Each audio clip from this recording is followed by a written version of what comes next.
Soundwaves KPFK, the soundtrack of the World Wide Web. I'm your host, the Deacon, speaking on the weekend. No, I'm not Tony Danza. To my left. Hey, Peeps, this is Co.Fee. There you go.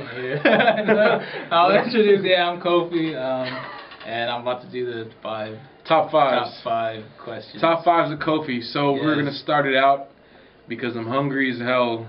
Yeah. Food spots. Top 5 food spots, man. Go ahead. My expertise? No. Number one, I'd say, is Reese. Have you been out? It's in Westwood. Nah, man. It's this cookie place in Westwood. A cookie place? Yeah, that's how good it is that it's Wow. in my top. That a cookie place is in my top 5. But they have cookies and like ice cream sandwiches and they have hot dogs. It's the best. And I used to live in Westwood, so Reese was my spot. And then another place in Westwood called Enzo's. It's like a pizza place. Yeah, I heard of that place. Yeah, that's another really good place. And then Natalie Thai, that's in Culver City or something. It's a Thai food place. All right. That's good. I'll say my house, because that's the main place I can get Ghanaian food, because there's not too many Ghanaian restaurants around here. But yeah, family's from Ghana, so mom cooks the best Ghanaian food. And then 5, I'll just say Roscoe's, just cause. All right. Which the Gower one? The Sunset and Gower next to the I think it is Sunset. Movies, man. Top 5 movies. Oh, another good one. I know you're a fan of soundtracks, right? Yeah, exactly. I'll say Pulp Fiction. That really changed a lot of things for me. And then Boogie Nights. I like that one because it was comedic, but it was like they didn't make porn look that weird, but I don't know. I'm putting myself in the loop. But it was an interesting movie. Like, even if you think porn's icky or whatever, but you'll like Boogie Nights because the way the director made it, like, it was just a really intriguing film. It was epic. But so Boogie Nights is there. What else? Reservoir Dogs. That's another Tarantino film, but that's another one that sticks out to me. Fight Club. That was, everyone knows that's a cult classic. And then I'll say Adaptation. That was done by Charlie Kaufman and Spike Jonze, and I'm a big Charlie Kaufman fan because I told you I was into screenwriting, and right. That was Charlie Kaufman. He was like a big influence to me. He's still a big influence because his ideas are so unique, but Adaptation sticks out to me. And then I'll say Eternal Sunshine. That's another Charlie Kaufman wrote that one too. And, where did you study? Did you study screenwriting? Or? I never studied it, but it was something I was about to get into. This is like before I started college, so I was like, I might want to do screenwriting, but I'm not too sure what I want to do. But that was like the one thing that stuck out in my head. This is a good one. Top 5 movie scores.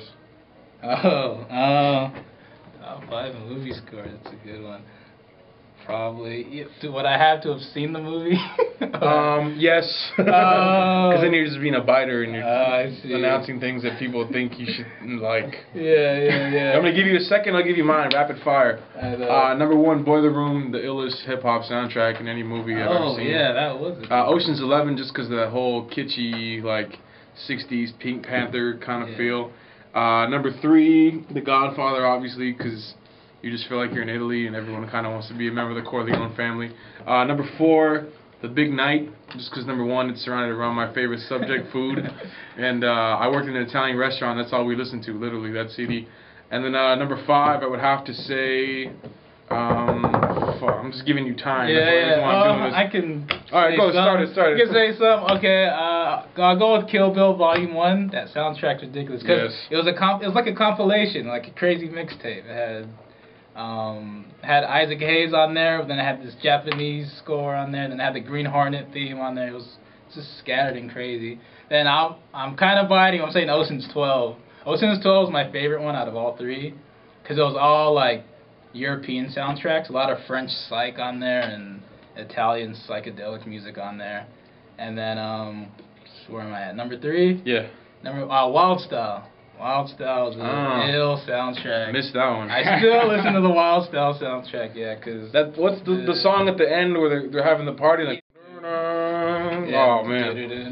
That was sampled a lot too. Really? Like I think It was on. Was that an original song from that album? Yeah, it was like I forgot the guy that scored it. But oh, it's actually just part of the score. Yeah, it's part of the score. Like the same guy, he scored. You know the song in the beginning. It was used in the beginning of Illmatic too. But oh yeah, okay. But yeah, that's the same guy that that's scored. 4. Yeah, that's 4, and then one more. Can't think. Yeah, 4. I know. Blade Runner. Blade Runner. See, I've barely seen Blade Runner. Oh, Goodfellas. That's another good score. I like how Scorsese used a lot of doo-wop, and whenever I hear like doo-wop music, I think of a Scorsese film. Like, that's good branding. Yeah, that's how good he made it in Goodfellas. Like whenever I hear old soul music, I'm like, oh, I feel like I'm in a Scorsese Pop film. quiz. What's the one song Scorsese uses in almost every single one of his movies? Is it a Rolling Stones song? Yes, it is. Teebs, you know Give Me Shelter. There you go. You got it. Right. Top 5 producers of all time, man. Ooh, it changes every year for me, but I'll say Madlib. I know everyone says Madlib, but it's just so much soul. And didn't Teebs say Madlib also? Probably. Yeah, it was the same group. So Madlib, just a lot of soul, and it's raw. And then I'll say Jeff Barrow, Portishead. Like I've been listening to them a lot recently, actually, all 3 albums. David Holmes too. He's like, I put him in the same group with Portishead. It's that film score, but it's like funk and soul all rolled into one, and I've been really into that. And Serge Gainsbourg, he's a French producer from the 70s. He produced a lot of soul music, and he did French scores too. And then he made like a reggae album too. He was crazy, but that's another guy to like check up on, Serge Gainsbourg. And then 5, I'll say Fela Kuti, cause I'm from Ghana, and in Africa he's like the main guy, like in the 70s especially. Fela is known all around Africa, no matter what, cause he opened like the whole world up to African music back then. That's a good point. Yeah, so Fela, that's like, I have to say him almost. It was like life changing when I heard his stuff. So, ladies and gentlemen, Soundwaves KPFK, my man Co.Fee. Yes. Since we didn't do it online, we're gonna do the gem drop right now, where you drop a gem. She doesn't know the slang. It means impart wisdom upon someone. So, Co.Fee's gonna drop a gem on you. Go ahead. I guess if you're like working on art or music or anything, I guess don't get too distracted by what other people are doing. Like if you do, get inspired by it, but never think of something as a competition, because that ruins your work.